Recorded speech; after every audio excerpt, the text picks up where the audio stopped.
itu kita terus terang kita kecewa lah ya dari apa yang dibacakan tadi sidang itu. Kita lihat kan sangat terlihat lah bagaimana pembacaan itu kita tidak dimasukkan dalam alat-alat bukti yang kita masukkan sebagai pertimbangan begitu.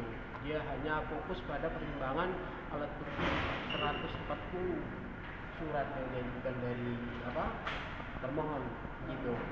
Sementara fakta yang kita bilang kan seperti di awal, di dalam bukti kita di dalam B4 di dalam itu kan sudah kita sampaikan bahwa kejadian itu yang dua hal. Ada diterbitkan surat penangkapan tanggal 22 April. Sementara si pemohon sudah ditangkap tanggal 21 April. Di situ letaknya. Iya, di situ letaknya persoalan ini sebenarnya. Nah, berdasarkan di dalam pasal yang saya bilang pasal 1 KUHP itu kan sudah bertentangan dengan apa yang disebut prinsip asas legalitas. Bagaimana orang penyidik ditangkap tanggal 21 baru dibikin surat perintah penangkapan tanggal 22. Oh iya gitu. Iya, itu jadi sangat kecewa ya, Pak? Iya, itu kita sangat kecewa sekali bagaimana peradilan itu tidak berimbang bagi kita gitu. Kita sudah ajukan contoh menghadirkan permohonan terhadap pemohon untuk dihadirkan di persidangan sesuai dengan pasal 136 hak-hak dalam memutus suatu perkara di pra-peradilan kan dia tidak kabulkan. Di muka persidangan juga kita usulkan supaya termohon datang, tidak juga. Sekarang kita bicara dalam aspek pertimbangan begitu loh. Aspek pertimbangan di dalam pasal 136 itu di selanjutnya itu kan harus berdasarkan dengan keterangan dari dua pihak tadi, termohon dan pemohon. Nah, lalu tadi dibacakan putusan begitu, udah begitu terlihat 140 alat bukti, kita dapat cuma 44. Hanya 30%. Nah, iya berarti sekarang 90 alat bukti kemana?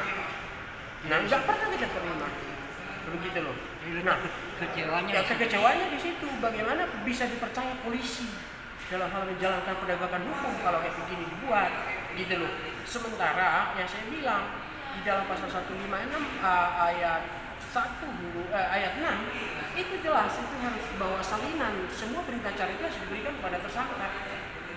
Jadi apa yang bisa diharapkan dari begitu? Tetapi ini menurut saya sih pesannya adalah ini menjadi pesan penting bagi semua masyarakat. Kalau begini modelnya, hati-hati aja. Semua orang nanti ditangkap dulu hari ini, besok bikin berita acara. Itu poinnya. Tangkap dulu nanti, secara tiba-tiba nih orang ditangkap dulu, besok bikin berita acara. Nah ini yang menurut saya juga sangat mengecewakan. Bukan hanya sekedar mengecewakan, ini adalah prinsip hukum, gitu loh. Ini sangat prinsip sekali gitu. Nah kalau dibiarin begini terus, ya besok lama-lama orang nangkap kita. Itu besok kita cari. Nah satu, terus berikutnya saya bilang tadi di Instagram Polres mereka secara terang mengatakan kata 21. Berarti ada yang palsu. Hanya ada dua. Ada dua. Mana yang benar yang dua itu? Ditangkap 2000 sama sekali tidak dipertimbangkan.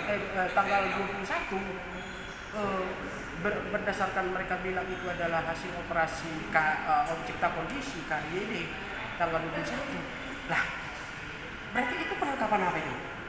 Kalau dibandingkan diterbitkan surat penangkapan Tanggal 22. Ini gila gitu. Sangat gila. Jadi mungkin kalau saya sih apa yang disebut harapan kita terhadap hukum ini kuning gitu. Jadi harapan Bapak ke depannya apa? Ya pertama ya semua masyarakat harus memahami ini bahwa ini fakta yang terjadi fenomena hukum kita itu tangkap orang dulu baru nanti bikin berita acaranya. Satu, gitu ya. Operasi KYD itu menjadi catatan. Ya, di situ mana yang palsu? Surat penangkapan atau operasi cipta kondisi KYD. Kan gitu kan? Nah, ini orang jadi korban. Gitu. Jadi kalau saya pribadi kekecewaan ini harus dilaporkan. Menurut saya kalau dibiarkan ini semua orang korban. Jadi langkah selanjutnya Pak? Langkah selanjutnya kita rencana nanti akan kita laporkan hakim dan penyidik. Semua rangkaian ini nggak bisa dibenarkan. Jadi kita sama-sama berjalan dalam koridor hukum. Fakta-fakta yang terjadi mereka mengesampingkan hak-hak dari pemohon, mengesampingkan fakta gitu. Mana baca tadi keterangan dari saksi kita nomor 4 yang kita ajukan hari Jumat, ya kan dia secara tegas bilang setelah diupload mereka di Instagram Polres tanggal 21, 1,5 jam dia udah dapat peristiwa itu. Dan ada foto blur mereka di situ. Dan itu kita ajukan ternyata kalau di hadapan persidangan tidak dipertimbangkan. Hanya fokus kepada pertimbangan dari termohon.